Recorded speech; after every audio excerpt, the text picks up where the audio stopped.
ఓం నమో వెంకటేశాయ. ఈరోజు మంగళవారం తిరుమలలో స్వామివారి దర్శనం వివరాలు తెలుసుకుందాం.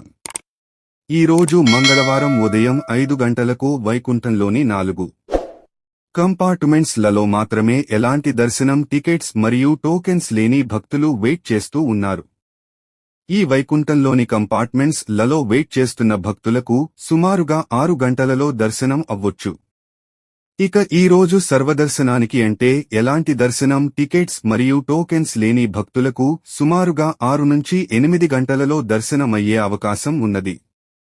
నిన్నటి రోజు సోమవారం రోజు 66,764 మంది శ్రీవారి భక్తులు స్వామి వారి దర్శనం చేసుకున్నారు. అలాగే నిన్నటి రోజు 23,504 మంది శ్రీవారి భక్తులు స్వామివారికి తలనీలాలు సమర్పించారు. 4,14,00,000 రూపాయలు భక్తులు స్వామివారికి సమర్పించిన హుండీ కానుకలు. ఇక ఈ రోజు స్వామివారి సర్వదర్శనానికి అంటే ఎలాంటి దర్శనం టికెట్స్ మరియు టోకెన్స్ లేని దర్శనానికి సుమారుగా 6 నుంచి 8 గంటలలో దర్శనం అవ్వొచ్చు. ఎస్ఎస్డి టోకెన్స్ ఉన్న భక్తులకు సుమారుగా 3 నుంచి 5 గంటలలో దర్శనం అవ్వొచ్చు. 300 రూపాయలు మరియు 500 రూపాయల వర్చువల్ సేవ దర్శనం టికెట్స్ ఉన్న భక్తులకు సుమారుగా 2 నుంచి 3 గంటలలో దర్శనమయ్యే అవకాశం ఉన్నది.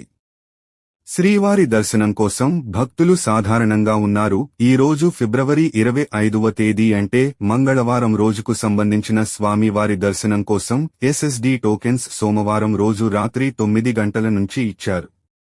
అలిపిరి దారిలో నడిచి వెళ్లే వారికి దారి మధ్యలో టోకెన్స్ ఇవ్వరు. శ్రీవారి మెట్టు దారిలో అయితే ప్రతిరోజు ఉదయం 6 గంటల నుంచి లిమిటెడ్ టోకెన్స్ మాత్రమే ఇస్తారు.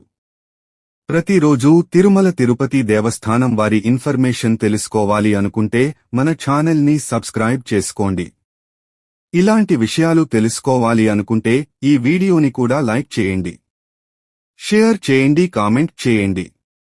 నెక్స్ట్ వీడియోలో టీటీడీ వారి లేటెస్ట్ ఇన్ఫర్మేషన్ కూడా తెలియచేస్తాను. ఓం నమో వెంకటేశాయ.